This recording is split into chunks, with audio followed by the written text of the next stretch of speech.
इंदौर में संभागायुक्त डॉक्टर सुदाम खाड़े ने कलेक्टर कार्यालय का किया निरीक्षण। दरअसल आपको बता दें कि इंदौर के संभागायुक्त डॉक्टर सुदाम खाड़े कलेक्टर कार्यालय में पहुंचे, जहां पर वार्षिक निरीक्षण करने की दौरान उन्होंने कई लोगों से चर्चा भी करी। इस दौरान उन्होंने तहसील न्यायालय के साथ ही अन्य न्यायालय का निरीक्षण भी करा। निरीक्षण के दौरान कलेक्टर शिवम वर्मा भी उनके साथ में मौजूद रहे, जहाँ पर डॉक्टर सुदाम खाड़े ने मीडिया से चर्चा के दौरान यहाँ पर बताया कि आज इंदौर के कलेक्टर कार्यालय में यह एक रूटीन निरीक्षण किया गया था, जो अक्सर किया जाता है। कलेक्टर कार्यालय में 2 तहसील, 2 कार्यालय और अपर कलेक्टर के कार्यालय का इस दौरान निरीक्षण किया गया है, जहां पर एक सामान्य और एक यह रूटीन वाला जो निरीक्षण था वह था। डॉक्टर सुदाम खाड़े ने लोक सेवा गारंटी, लोक सेवा केंद्र के माध्यम से नामांकन, बंटवारे, सीमांकन के साथ ही अपील प्रकरण का समय सीमा में निराकरण करने पर जो होना चाहिए उसको लेकर भी आदेश जारी कर दिए।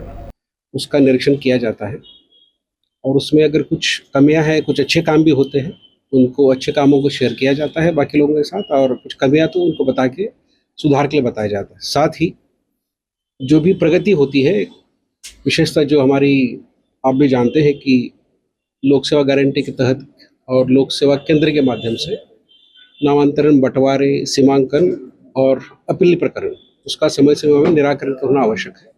उसकी मॉनिटरिंग भी समय समय पर शासन द्वारा भी की जाती है और वरिष्ठ कार्यालय द्वारा भी की जाती है। उसका भी हम देखने आए थे। 2 चीज़ें यूजुअली देखी जाती कि अनावश्यक समय ना लगे पक्षकारों को, और क्वालिटी ऑफ डिस्पोजल भी देखा जाए। ये 2-3 चीज़ें देखी जाती है और भी कुछ इश्यूज उनकी तरफ से भी आते हैं तो उसको भी रिजॉल्व करने की कोशिश की जाती है, ताकि एक ऐसा कदम है जिसके माध्यम से सतत एक सुधार की जिसमें गुंजाइश होती है वो काम करने की कोशिश की जाती है। ये सही है कि एसआर के वजह से कुछ थोड़ा प्रभावित होता है काम, क्योंकि वो भी एक महत्वपूर्ण काम है।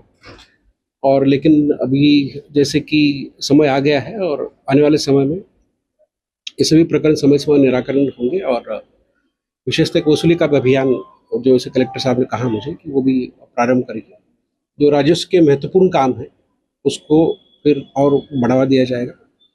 और एक चीज़ है कि संकल्प से समाधान भी एक अभियान चल रहा है, जिसमें भी इन प्रकरणों का, इसके अलावा भी अन्य जो स्कीमें चल रही, लगभग 108 प्रकार की सेवाएं दी जा रही हैं, उसका भी काम अभी चल रहा है। और अगले 3 महीने में ये अभियान चलेगा, उसमें भी इन प्रकरणों का भी निराकरण किया जाएगा।